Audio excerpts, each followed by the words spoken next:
Okay students, once again good morning. हम class start करते हैं।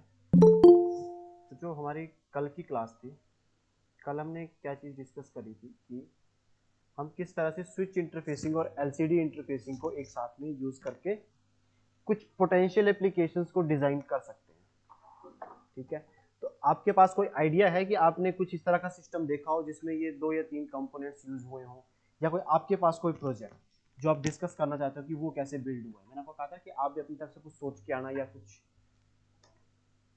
कोई डिस्कस करना चाहेगा, अदरवाइज फिर मैं क्लास स्टार्ट करता हूँ। किसी के पास कोई आइडिया हो या कोई चीज डाउट पूछना चाह रहा हो।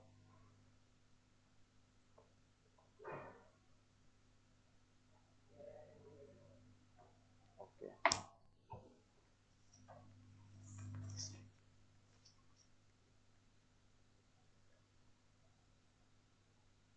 तो आज हम डिस्कस करेंगे, ये हमारा प्रीवियस टॉपिक था, इसके बाद हम आज डिस्कस करने वाले हैं ट्रांजिस्टर के बारे में। क्योंकि ट्रांजिस्टर के बारे में अगर आपको नॉलेज है तो उसके बाद आप क्या कर सकते हो, बहुत सारे सेंसर्स आप खुद से डिजाइन कर सकते हो। ठीक,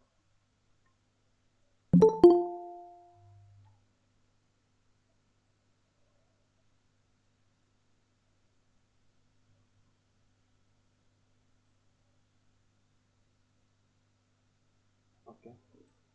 सो आप लोगों ने डायोड के बारे में तो पढ़ ही लिया होगा। डायोड हमारे पास किस तरह का डिवाइस होता है? इसमें हमारे पास पी और एन जंक्शन प्रेजेंट रहती है। ठीक है, ये डायोड का एक ब्लॉक है और इसका जो सिंबल आता है वो किस तरह से आता है, इस तरह से। ठीक है, ये पी जंक्शन, ये एन जंक्शन, जिसको हम एनोड और कैथोड भी कहते हैं। एलईडी के केस में ये सिंबल थोड़ा सा मॉडिफाई हो जाता है। उसमें क्या होता है, लाइट एमिट होने में हम उसको दिखाते हैं। ये क्या हो गया, एलईडी। अगर हम बात करें फोटो डायोड की,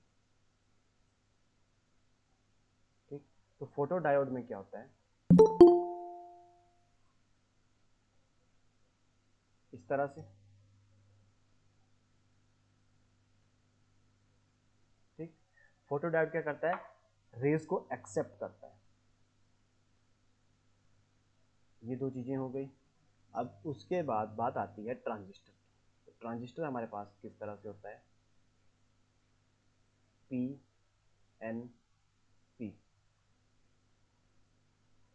ठीक है, एक टाइप का ट्रांजिस्टर हमारे पास पीएनपी रहता है, दूसरा हमारे पास कौन सा रहता है, एनपीएन। एन पी एन, ये हमारे पास सेकेंड टाइप का ट्रांजिस्टर है। ओके, तो इनकी जो सिंबल्स आते हैं हमारे पास, क्या आप लोगों ने अपने अभी जो कॉलेज है उसमें ट्रांजिस्टर के बारे में पढ़ा है? क्योंकि अगर आपने नहीं पढ़ा हुआ तो मैं आपको सिर्फ ओवरव्यू बताऊंगा किस तरह से काम करता है, बहुत ज्यादा डीपली नहीं बताऊंगा इन चीजों के बारे में। मतलब ट्रांजिस्टर आपके टॉपिक में है कि नहीं है कॉलेज के कोर्स में अभी तक? हाँ जी, एनी स्टूडेंट?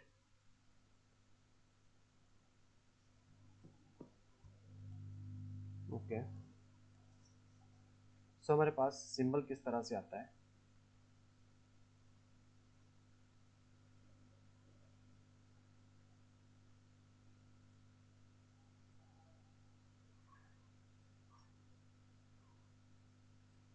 ठीक। तो देखो यहाँ पे क्या लिखा हो, पी एन पी, तो मैं क्या लिखूंगा, पी एन पी।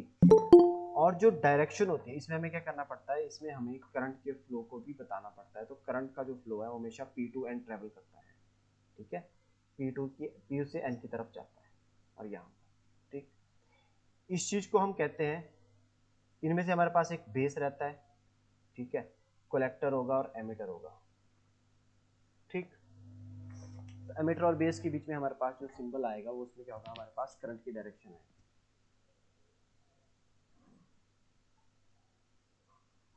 देखो, अगर आप लोगों का रिस्पॉन्स आएगा तभी मैं इस चीज को अच्छे से एक्सप्लेन कर पाऊंगा, अदरवाइज तो मैं एक्सप्लेन करूंगा जल्दी जल्दी में। ओके, ये हमारे पास कौन सा है, एन पी एन। तो हमेशा पी टू एन की तरफ जाता है सिंबल, तो ये हमारे पास इस तरह से आया हुआ है। ठीक है, P टू N की तरफ। अब बात करते हैं ये ट्रांजिस्टर असल में किस किस पोटेंशियल एप्लीकेशन में यूज होते हैं। आपने देखा होगा कि एम्पलीफायर का नाम सुना होगा। ट्रांजिस्टर की जो एप्लीकेशंस हैं, ट्रांजिस्टर हमारे पास एज अ एम्पलीफायर भी यूज होता है,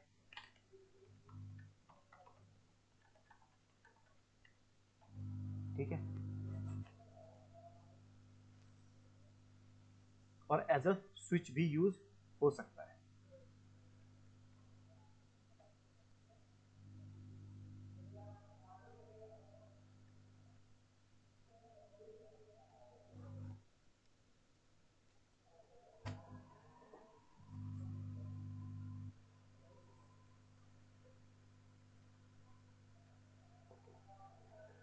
ठीक है, सो हम जो आज एप्लीकेशन डिजाइन करने वाले हैं वो हम क्या करेंगे, ट्रांजिस्टर को एज अ स्विच यूज करेंगे। ठीक है, अभी आपको मैंने दो टाइप के ट्रांजिस्टर बताए, एक पीएनपी, एक बताया एनपीएन।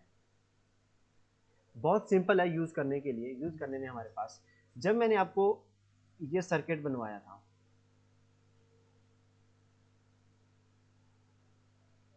स्विच इंटरफेसिंग के टाइम जब ये सर्किट हम बनवाते थे तो मैं क्या कहता था, यहाँ से हमें क्या मिलता था, 0 और 1 मिलते थे। डिजिटल हमने क्या करा था, इस तरह के कॉन्सेप्ट्स को ये बताया था कि यहाँ से हम 0 और 1 किस तरह से क्रिएट कर सकते हैं। स्विच अगर ऑफ है तो यहाँ पे 0 आ रहा होता है, अगर स्विच ऑन हो जाता है तो यहाँ पे 5 वोल्ट।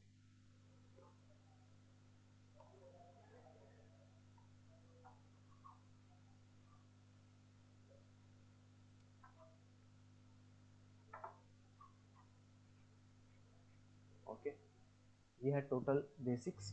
उसके बाद हम क्या करेंगे, यहाँ पर हम लगाएंगे ट्रांजिस्टर।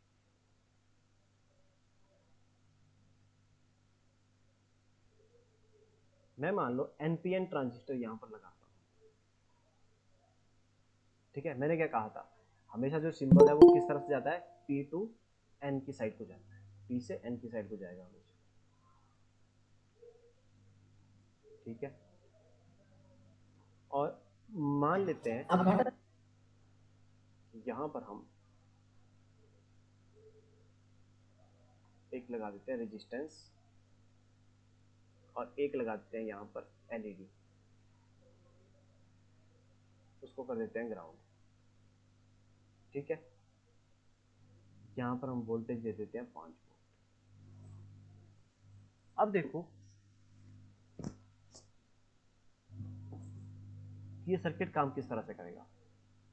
यहाँ से क्या होगा, ये जो आपका ट्रांजिस्टर है, या तो ये स्विच ऑन की तरह काम करेगा या तो स्विच ऑफ की तरह काम करेगा। और इसको ऑन ऑफ कौन कंट्रोल करेगा, ये बेस कंट्रोल करेगा। अगर बेस में पी के ऊपर पीछे से 1 आ रहा है, ठीक है, तब वो क्या करेगा, स्विच को ऑन कर देगा और यहाँ से सप्लाई हमारे पास लाइट ऑन हो जाएगी। इसको चेक करते हैं।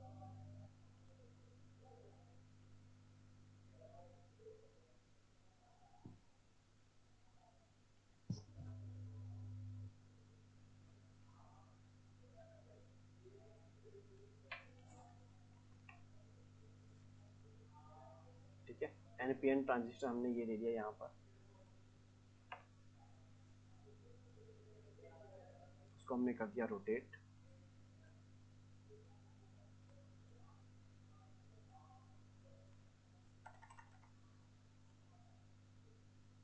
एक हमने रेजिस्टेंस लिया, एक हमने स्विच ले लिया, देन एक मैं ऐसा करता हूँ 5 वोल्ट के लिए हम आर्डिनो ले लेते हैं। आर्डिनो में हमारे पास 5 वोल्ट मिल जाती है ना, तो आर्डिनो के बोर्ड को अभी मैं सिर्फ 5 वोल्ट और ग्राउंड के लिए यूज़ कर रहा हूँ, बाकी कोई पर्पज़ नहीं है। ठीक है, यहाँ पे रख लेते हैं, यहाँ से हम 5 वोल्ट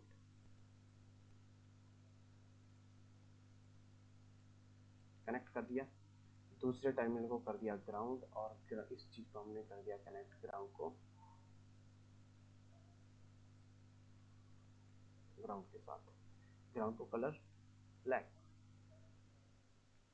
अब देखो यहाँ पर हमारे पास इस ट्रांजिस्टर में क्या लिखा हुआ है, C B E, collector base और एमिटर।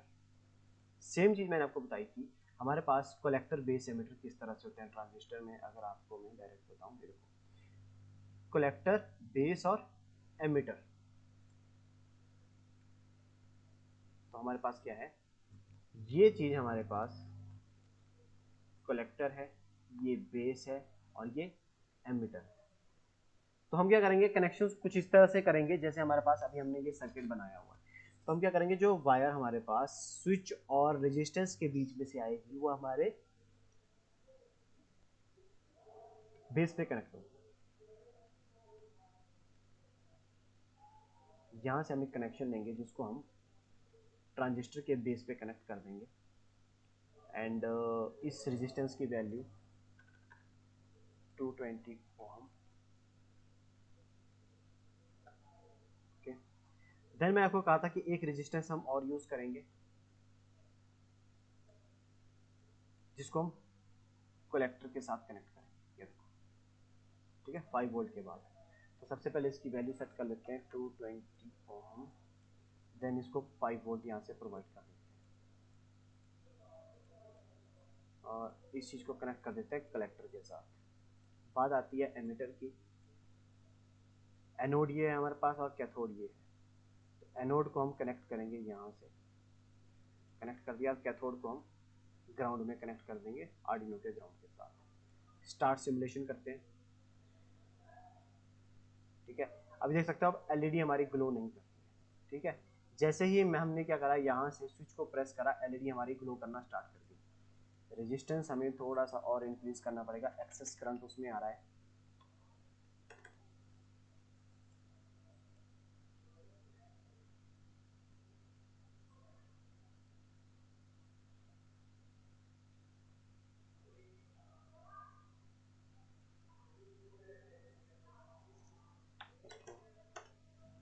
इसको 1000 ओम करके देख लेते हैं, ठीक है। जब हम टेस्टिंग करते हैं किसी भी सर्किट की तो हम इसी तरह से टेस्टिंग करते हैं कि हमारे पास जो सर्किट है मेनली वो किस तरह से काम करेगा। तो अभी देखो हमारे पास क्या हो रहा है कि यहाँ से इस एलईडी में एक्सेस करंट आ रहा है। अब मुझे पता करना है कि एक्सेस करंट कितना आ रहा है। तो हम क्या करेंगे, यहाँ पर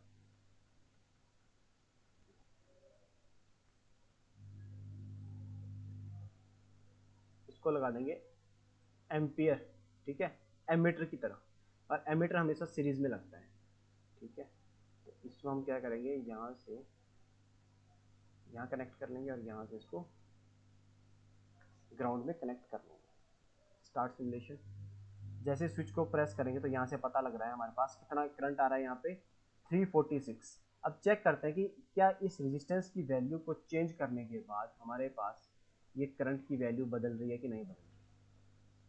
मैंने अभी 100 किलो ओम कर दिया। देखो अब इसमें क्या हो रहा है कि करंट की वैल्यू नहीं यहाँ पर चेंज हो रही है।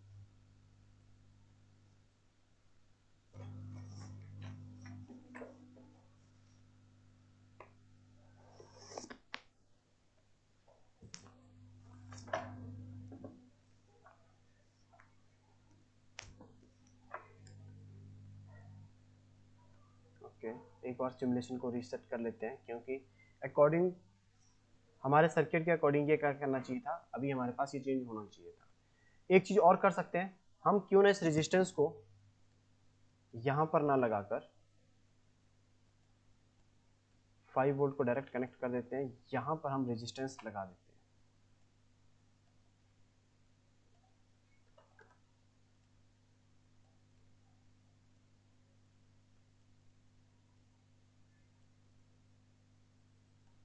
Start simulation. अब देख लो, अब हमारे पास करंट यहाँ पर ठीक आ गया। अब मैं इस एमीटर को हटा सकता हूँ। असल में जब आप टेस्टिंग करते हो किसी भी प्रोडक्ट की, वो इसी तरह से हमारे पास टेस्टिंग होती है, ठीक है। ये देखो अब मैं क्या कर रहा हूँ, यहाँ से मैं अब सेंसर बना सकता हूँ। सेंसर बनाने का मतलब क्या है कि हम किस तरह से यहाँ पर एक फिजिकल फिनोमिना को डिटेक्ट करके अपने एक ट्रांजिस्टर को ऑन और ऑफ करेंगे। ओके, अब ये चीज आपको मैंने क्यों बताई, क्योंकि अब मैं आपको कुछ सेंसर्स के बारे में बताऊंगा। सबसे पहले आईआर सेंसर, ठीक है। आईआर सेंसर अगर आप डायरेक्ट परचेज करने के लिए जाओगे तो आपको कुछ इस तरह का सेंसर दिखेगा वहां पे मार्केट में। यहाँ से हम आईआर सेंसर विद ट्रांजिस्टर। ठीक है,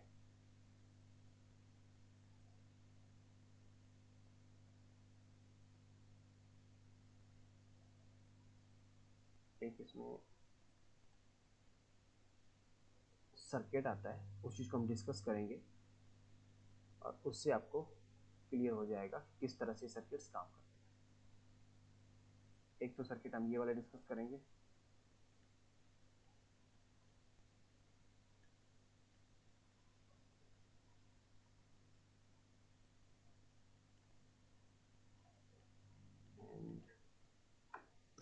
अनदर सर्किट हम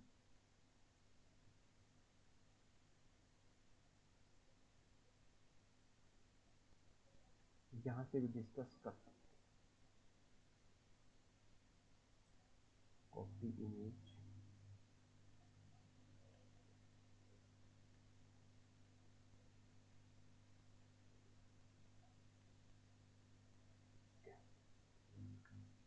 ठीक है। अभी देखो आपके पास जो दोनों सर्किट्स आपको दिख रहे हैं यहाँ पर, और असल में हम सेंसर कौन सा डेवलप करने वाले हैं वो भी मैं बता दूँ।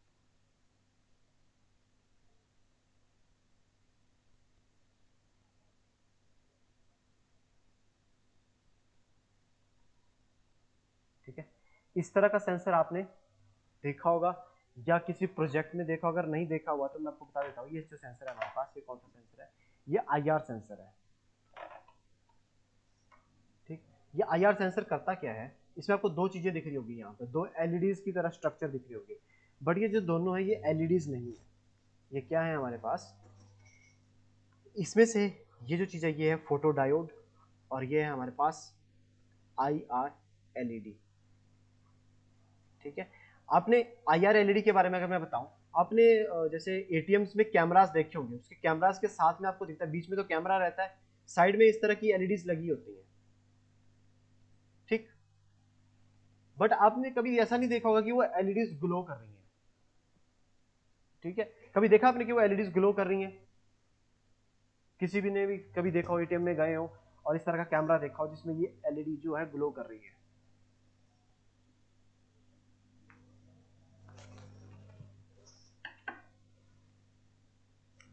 ओके, आज सारे सारे नॉन रिस्पॉन्सिव हो गए, क्या हो गया? ठीक है, मैं बता देता हूँ। आईआर जो हमारे पास एलईडीज होती है, इसको हम डायरेक्ट आईज के साथ नहीं देख सकते। आईआर एलईडीज को देखने के लिए हमें क्या करना पड़ता है, एक एडिशनल कैमरा यूज करना पड़ता है। तो आईआर एलईडी ऐसी रेज स्प्लिट करती है, आईआर की जो एलईडी रहती है उसकी जो रेज की जो फ्रीक्वेंसी रहती है, जैसे जो उसकी जो वेवलेंथ रहती है, वो हमारे पास विजिबल रीजन में नहीं आती। तो आईआर की जो रेज आएंगी वो हमें नहीं दिखेंगी, बट वो क्या करती है, यहाँ से रेज फेंकती है। अब मैं इस सेंसर की बात करता हूँ,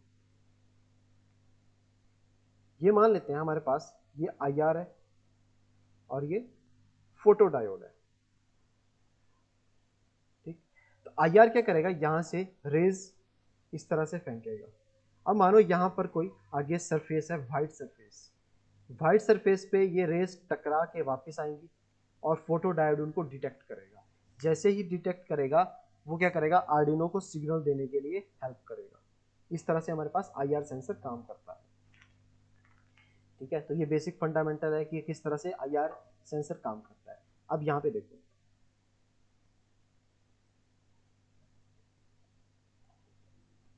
इस डायग्राम में ये हमारे पास आईआर है जो ट्रांसमीटर है, ये इनवर्ड के लिए सिंबल लगा होता है, इसका मतलब ये फोटो डायोड है, यहाँ पे गलत लिखा हुआ है, ये क्या है, फोटो डायोड है। ठीक, सो यहाँ से 330 ओम का रेजिस्टेंस लगा के इसको ग्राउंड करा हुआ है, ये पॉजिटिव है ये नेगेटिव है। तो यहाँ से लाइट जारी होगी और फोटो डायोड के ऊपर अगर लाइट गिरेगी तब क्या होगा हमारे पास, देखो यहाँ से 5 वोल्ट आ रही है बाय डिफॉल्ट। ठीक, और यहाँ पर अभी हम फोटो डायोड को ऑफ कंडीशन में मान लेते हैं, ऑफ कंडीशन में वो क्या रहेगा, इस तरह से ओपन रहेगा ऑफ। और फोटो डायोड हमेशा रिवर्स कॉन्फ़िगरेशन में लगता है, पी को हम नेगेटिव से कनेक्ट करेंगे, एन को हम पॉजिटिव के साथ कनेक्ट करेंगे। तो उसके बाद क्या होता है हमारे पास कि यहाँ से जब इसके ऊपर रेज गिरेंगी तब ये ऑन हो जाता है, ऑन हो जाएगा तो जितना भी 5 वोल्ट है सारा का सारा ग्राउंड में चला जाएगा, यहाँ पर आएगा सिग्नल जीरो, मतलब यहाँ पर 0 और 1 बन जाएगा। ठीक है, उसके बाद यहाँ पर इन्होंने LM324 यूज करा हुआ है, ऑपरेशनल एम्पलीफायर है, बट हम इसकी जगह ट्रांजिस्टर भी यूज कर सकते हैं। ट्रांजिस्टर यूज करने के लिए हम क्या करेंगे, ये जो इनपुट आ रही है इसके ऊपर आगे हम ट्रांजिस्टर यूज करेंगे। ठीक है, यहाँ पर हम इसकी जगह ट्रांजिस्टर यूज कर सकते हैं। ठीक है, LM358 भी यूज कर सकते हैं। मैक्सिमम जगह LM358 की आईसी यूज की जाती है क्योंकि ऑपरेशनल एम्पलीफायर है, इसका जो रिस्पांस रहता है as compare to a transistor थोड़ा बेटर रिस्पांस रहता है, तो ज़्यादातर लोग जो मैन्युफैक्चर करते हैं वो इसको LM3285 के साथ भी मैन्युफैक्चर करते हैं। और ट्रांजिस्टर वाला सर्किट आप यहाँ पे देख सकते हो, ये देखो BC547 जो हमारे पास BC547 जो ट्रांजिस्टर है उसको दिखा देता हूँ। ये हमारे पास ट्रांजिस्टर कुछ इस तरह से रहता है। ठीक,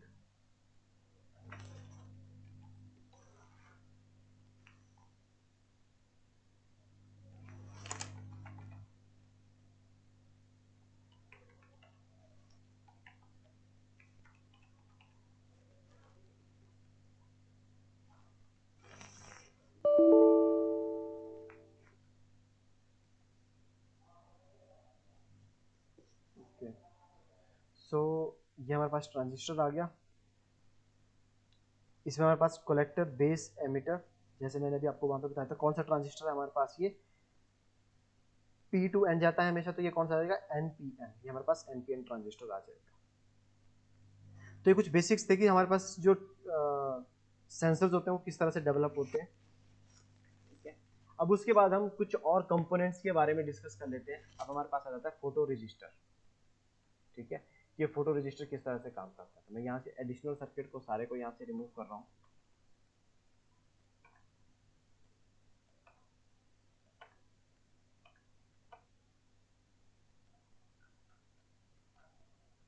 ठीक है, अभी फोटो रजिस्टर क्या होता है, देखो जैसे फोटो डायोड था, फोटो डायोड क्या किस तरह का कंपोनेंट था कि अगर उसके ऊपर लाइट गिरेगी तो वो ऑन हो जाएगा, अदरवाइज वो ऑफ रहेगा। फोटो रजिस्टर हमारे पास क्या रहता है, एक रेजिस्टेंस मान लो जिसके ऊपर अगर लाइट गिरेगी तो उसका रेजिस्टेंस चेंज हो जाएगा।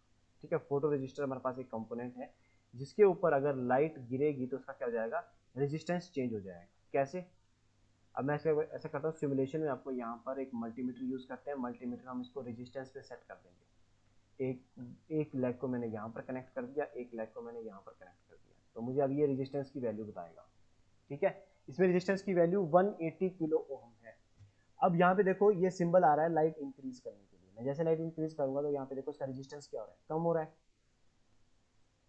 तो फोटो रजिस्टर हमारे पास किस तरह का एक कंपोनेंट है जिसका जो रेजिस्टेंस है कम हो जाता है अगर उसके ऊपर लाइट गिर रही है। तो इस तरह के फोटो जो रजिस्टर है इसको आप LDR भी कहते हो। अगर आप LDR सर्च करोगे गूगल के ऊपर, LDR का मतलब होता है लाइट डिपेंडेंट रेजिस्टेंस, जिसको फोटो रजिस्टर भी कहा जाता है। LDR भी सर्च करोगे तो आपको यही सिंबल आपको दिखेगा। ठीक है, इस तरह का ये कंपोनेंट रहता है, इसके ऊपर लाइट गिरेगी तो इसका रेजिस्टेंस कम हो जाएगा। इसको भी हम सेंसर के साथ यूज करते हैं। ओके, ये चीज आ गई। किसी को कोई डाउट तो डाउट पूछ लो। आई थिंक आज कोई इंटरेस्टेड लग नहीं रहा क्लास में। कि एक बार बता दो। किस चीज की, फोटो रजिस्टर की ना। ओके, ठीक है, फोटो रजिस्टर हमारे पास क्या करता है, फोटो रजिस्टेंस क्या करता है कि इसके ऊपर जब लाइट गिरेगी तो उसका रेजिस्टेंस चेंज होगा। मैंने उसको चेक करने के लिए यहाँ पर मल्टीमीटर लगाया, तो जैसे ही इसके ऊपर लाइट अगर ज़्यादा गिरेगी, ये देखो ये ब्लैक स्पॉट है और ये लाइट है, अगर मैं लाइट की तरफ इसको लेके जाऊंगा तो उसका रेजिस्टेंस क्या हो जाएगा, एक्चुअल में कम होगा। तो इसकी हेल्प से भी हम क्या कर सकते हैं, एक वो बना सकते हैं, हम क्या कह सकते हैं इसको, सेंसर बना सकते हैं। ठीक, तो हम ऐसा करते हैं, आज मैं आपको एनालॉग इंटरफेसिंग बताता हूँ कि एनालॉग इंटरफेसिंग हम किस तरह से यूज करते हैं हमारे आर्डिनो के साथ में। हमारे पास आर्डिनो आ गया, और इससे पिछली क्लास में हमने एक कंपोनेंट और देखा था, पोटेंशियोमीटर, जिसको मैंने कहा था कि मैं आपको बताऊंगा कि पोटेंशियोमीटर असल में होता क्या है। ओके, अब हम क्या करते हैं, यहाँ से एक मल्टीमीटर और ले लेते हैं। ठीक है, पोटेंशियोमीटर में हमारे पास टोटल 3 लेग्स रहती हैं। पोटेंशियोमीटर किस तरह से काम करता है, ये हमारे पास एक रेजिस्टेंस होता है, जिसमें एक एडिशनल वायर लगी होती है। जैसे जैसे आप नॉब को इसको रोटेट करना स्टार्ट करोगे इस तरह से, इसका जो रेजिस्टेंस है बदलना स्टार्ट हो जाता है। अब वो बदलता किस चीज के बीच में है, इसको 1 2 3, 1 और 3 के बीच में कभी आप रेजिस्टेंस मेजर करोगे तो हमेशा सेम ही रहेगा, उसमें तो कोई चेंजेस नहीं आएंगे। तो चेंजेस कहां पर आएंगे, जो चेंजेस हमारे पास आने वाले हैं वो चेंजेस आएंगे 2 और 3 के बीच में, या हम कह सकते हैं 1 और 2 के बीच में, या 2 और 3 के बीच में। अभी मैं इसी चीज को एक्सपेरिमेंट करने के लिए बाकी सभी चीजों को डिलीट कर रहा हूं, वहां से आपको एकदम से क्लियर हो जाएगा कि किस तरह से मैं आपको चीज एक्सप्लेन कर रहा हूँ। ठीक है, इसको भी डिलीट करेंगे, इसको भी डिलीट कर देंगे। ठीक है, डन। एक मल्टीमीटर मैं यहाँ पर लगा रहा हूँ, एक मल्टीमीटर यहाँ पर लगा रहा हूँ, और एक मल्टीमीटर यहाँ पर लगा रहा हूँ। सभी को मैं सेट कर रहा हूँ रेजिस्टेंस के ऊपर। ओके, सबसे पहले मैं क्या करता हूँ, मैं रेजिस्टेंस चेक करता हूँ टर्मिनल 1 और टर्मिनल 2 के बीच में। वाइपर में चेक नहीं कर रहा। ठीक है, वाइपर का मतलब क्या है, जो चीज वेरी होगी। ठीक है, इस चीज को घुमा, जब मैं इसको रोटेट करूंगा तो यहाँ पे रेजिस्टेंस वेरी होगा।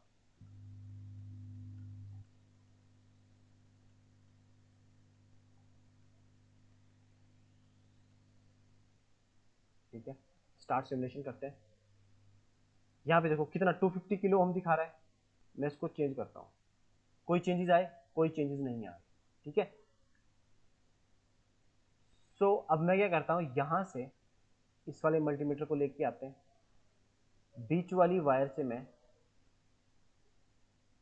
कनेक्शन करता हूँ यहाँ पर, और इसको कलर कर देते हैं नॉट ग्रीन, ग्रीन तो ऑलरेडी है, रेड। और एक कनेक्शन हम यहाँ से लेते हैं, क्योंकि रेजिस्टेंस विद रिस्पेक्ट टू दो टर्मिनल्स के बीच में आता है, कभी सिंगल टर्मिनल का रेजिस्टेंस कभी नहीं आता। अभी मैं क्या कर रहा हूँ, मिडिल टर्मिनल और फाइनल टर्मिनल के बीच में हम क्या कर रहे हैं, रेजिस्टेंस चेक कर रहे हैं।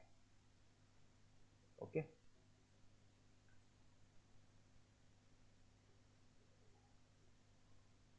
अभी के लिए इसको हटा देते हैं क्योंकि वो इसकी वैल्यूज को भी ओवरकम कर रहा है। ठीक, अब चेक करेंगे यहाँ पर 250 ओम है। अब देखो मैं जैसे जैसे नॉब को मैं इंक्रीज कर रहा हूँ तो यहाँ पे हमारे पास क्या हो रहा है, रेजिस्टेंस डिक्रीज हो रहा है। ओके, अब ये मैंने कौन कौन से टर्मिनल के बीच में चेक करा, मिडिल टर्मिनल और फाइनल टर्मिनल के बीच में। अब मैं क्या करता हूँ, सेम प्रोसेस हम एक बार इसके साथ भी ट्राई करेंगे।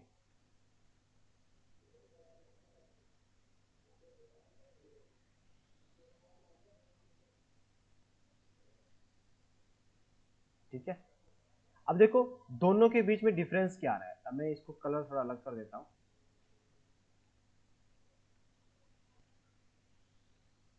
यहां पर अगर रेजिस्टेंस इंक्रीज हो रहा है तो यहाँ पर डिक्रीज हो रहा है। ठीक, और बीच में एक ऐसा टाइम आएगा कि जब दोनों में रेजिस्टेंस इक्वल जैसा होगा, जैसे 125, जब हमारा वॉल्यूम का बटन बिल्कुल मिडिल स्टेट में है। तो असल में ये क्या है, एक पोटेंशियोमीटर है जिसमें जिसको हम कह सकते हैं वेरिएबल रेजिस्टेंस। इससे हम वेरिएबल रेजिस्टेंस भी कैलकुलेट कर सकते हैं कि हमारे पास अगर हमें किसी एप्लीकेशन में ऐसा रेजिस्टेंस चाहिए जिसकी वैल्यू हमेशा वेरी होती रहे, तो हम इस चीज को यूज कर सकते हैं। अब बात करते हैं कि इसको हम आर्डिनो के साथ किस तरह से इंटरफेस करेंगे, और आर्डिनो में इसका क्या मतलब है। ठीक है, मेन बात वही आ जाती है कि जो मैंने आपको सारी चीज बताई है, मैं आर्डिनो के साथ हम किस तरह से इंटरफेस कर पाएंगे।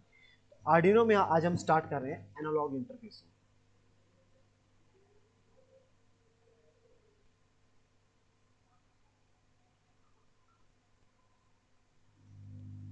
ठीक है, एनालॉग इंटरफेसिंग में हमारे पास क्या होता है, जब हम डिजिटल की बात करते थे,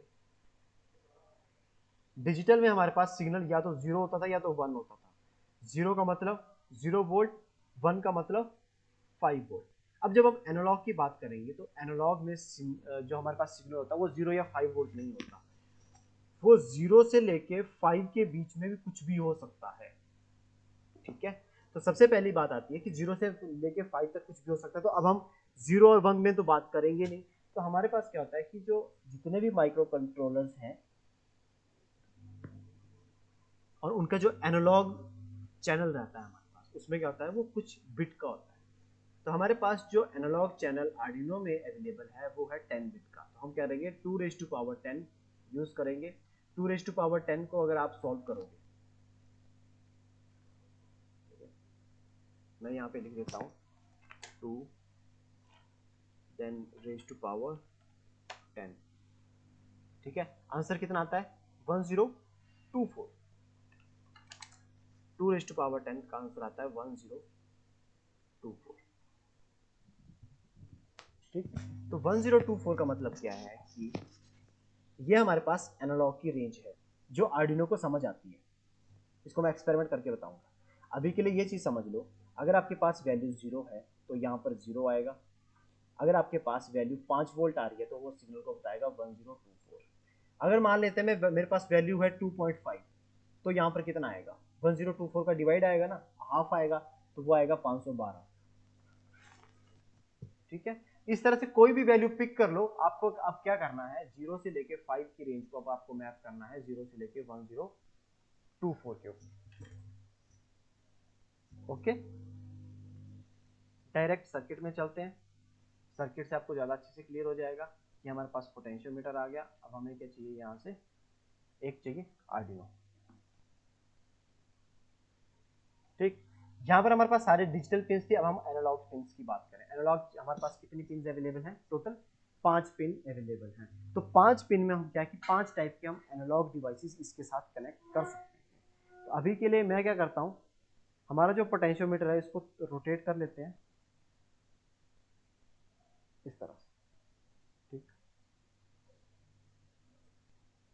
आई थिंक रोटेट ना करते हैं, इसी तरह से रखते हैं, ज़्यादा अच्छे से क्लियर होगा। टर्मिनल 2 को मैं कर रहा हूँ कनेक्ट कहाँ पे, ग्राउंड के साथ। टर्मिनल 1 को कनेक्ट कर रहा हूँ 5 वोल्ट के साथ। और जो बीच वाला जो टर्मिनल था हमारे पास, ठीक है, जिसमें हमारे पास रेजिस्टेंस हमें बदलता हुआ दिख रहा था जिसके रिस्पेक्ट में, उसको हम कनेक्ट कर देंगे एनालॉग की किसी पिन के साथ। लेट्स सपोज मैं A1 के साथ कनेक्ट कर देता हूँ, ठीक है। और हम क्या करेंगे, सीरियल मॉनिटर को यूज करेंगे। कोडिंग में चलते हैं।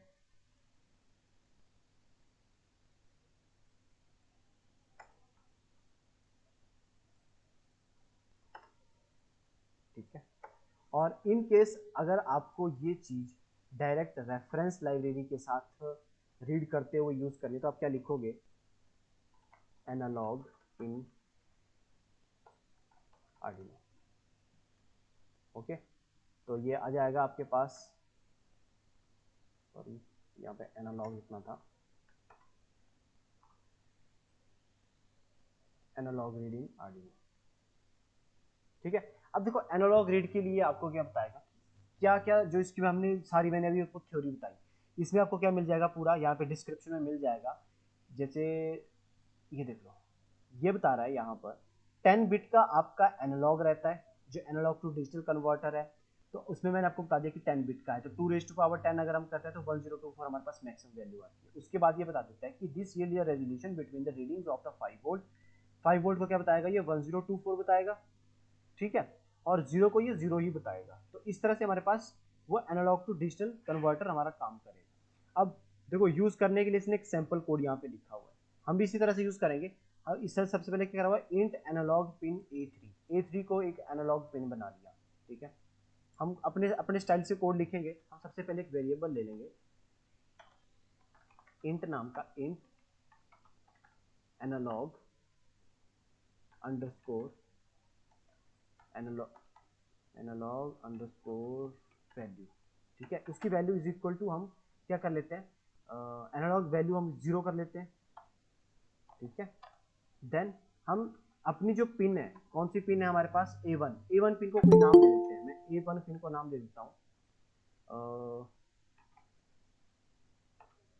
एनालॉग अंडरस्कोर पिन, ठीक है। Analogue pin is equal to A3, ठीक है। हमने अपनी एनालॉग पिन को नाम क्या दे दिया, A3 दे दिया। और ये हमने इससे ऊपर पहले हमने क्या करा, एक एडिशनल एक वेरिएबल ले लिया जिसको हम बाद में यूज करेंगे। तो सबसे पहले हम क्या करेंगे, अब हम यहाँ पर सीरियल डॉट बिगिन स्टार्ट करेंगे, बॉड रेट 9600, ठीक। अब देखो एनालॉग में आप जब रेफरेंस लाइब्रेरी पढ़ोगे तो यहाँ पर कभी भी हमने पिन को एनालॉग आउटपुट या इनपुट बनाने की जरूरत नहीं पड़ती। क्यों? क्योंकि जो एनालॉग है यहाँ पर आप देखोगे तो यहाँ पे एनालॉग इन लिखा हुआ है। ये pin as a output use नहीं हो सकती एनालॉग के लिए। ये पिन सिर्फ एनालॉग इन के लिए एनालॉग या एनालॉग रीड की तरह यूज होगी। ठीक है, सिर्फ इनपुट एक्सेप्ट करती है, आउटपुट जनरेट नहीं करती है एनालॉग के लिए। सो हम डायरेक्ट लिख सकते हैं। मैं क्या करता हूँ, जो मैंने वेरिएबल लिया था, वेरिएबल में हम क्या करते हैं एनालॉग वैल्यू, मैं यहाँ पे लिख रहा हूँ analogue value is equal to analogue read. ठीक है, जैसे हमने किसी चीज को लिखा था, जैसे हम डिजिटल रीड लिखा था, उसी तरह से हम क्या करेंगे यहाँ पर एनालॉग रीड लिखेंगे और जो भी पिन हमने रीड करनी है analogue read pin number A3। ठीक है, अभी मैं डायरेक्ट A3 लिख रहा हूं यहां पर। देन इस वैल्यू को हम क्या चाहते हैं कि सीरियल प्रिंट करें, serial dot print ln।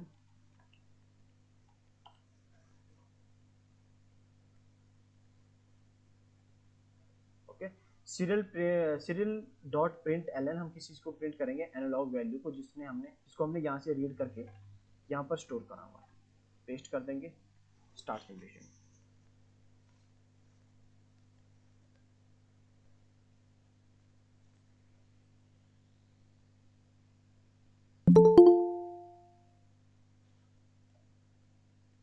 Sorry, हमने A3 पिन नहीं, हमने यहाँ पर कौन सी पिन यूज करी है, A1 पिन यूज करी है। ठीक है, तो यहाँ पर भी A1 लिखेंगे, यहाँ पर भी हम A1 लिखेंगे। अब हमारे पास एग्जैक्टली आएगा। मैंने हार्डवेयर और सॉफ्टवेयर में सिंकिंग नहीं करी। ये देखो, अभी हमारे पास वैल्यू क्या आ रही है, मैक्सिमम वैल्यू आ रही है 1023।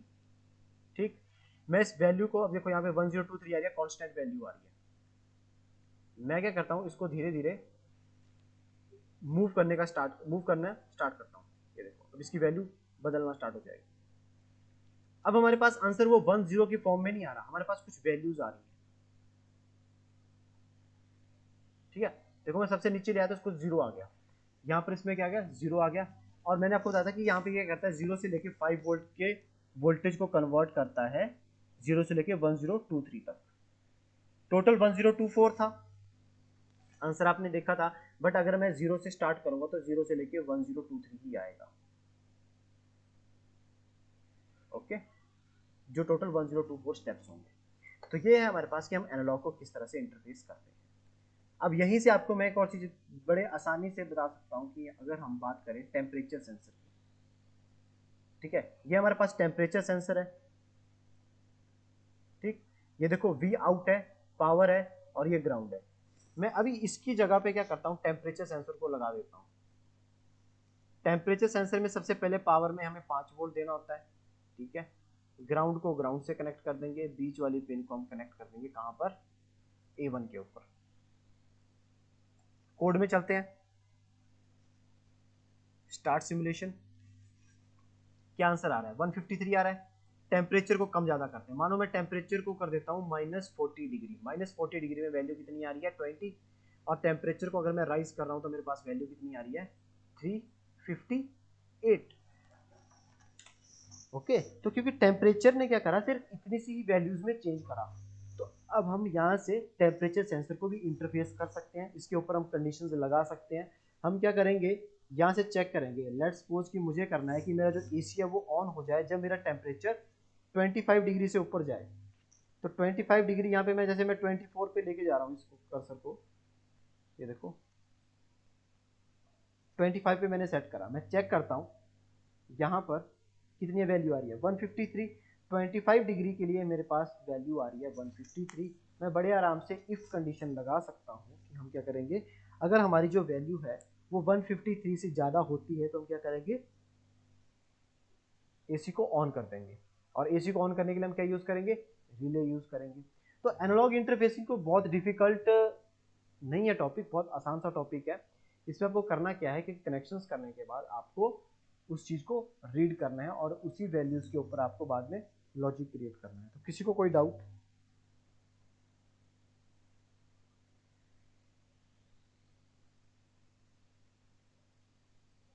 हाँ जी, कोई डाउट आपको? तो आपके लिए अब टास्क क्या है, ठीक है, आप लोग ट्राई करना। टास्क ये है कि आपने एक ऐसा सर्किट बनाना है कि ये आपको हमने एक आर्डिनो दिया,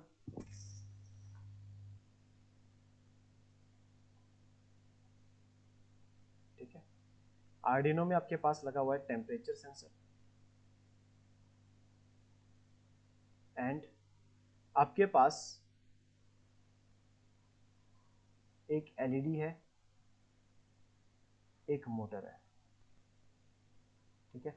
अगर हमारे पास टेम्परेचर जो है 25 डिग्री से ज़्यादा ऊपर जा रहा है टेम्परेचर, तो आप मोटर को ऑन कर दोगे। अगर कम आ रहा है तो आप क्या करोगे, बल्ब को ऑन कर दोगे, ठीक है। और इसकी मैं वैल्यू आपको बता देता हूँ, आप ये वैल्यू मान के चलना 212, ठीक है। इसके लिए आपको इफ कंडीशंस बनानी है, या आप जो भी आपके दिमाग में आ रहा है कि इस टोटल चीज को डेवलप करने के लिए आपको क्या कोड लिखना पड़ेगा, क्या हार्डवेयर बनाना पड़ेगा, वो आप लोग ट्राई करना, चाहे कॉपी पे ही ड्रॉ करना,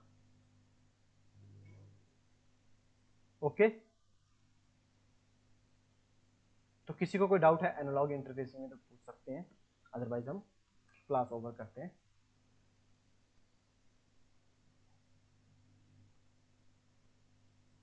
अच्छा, आप लोगों के एग्जाम वगैरह तो नहीं है, मतलब आज सारे ही चुपचाप बैठे हैं, या समझ आया टॉपिक, नहीं समझ आया रिस्पॉन्स करोगे तभी एक्सप्लेन कर पाऊंगा।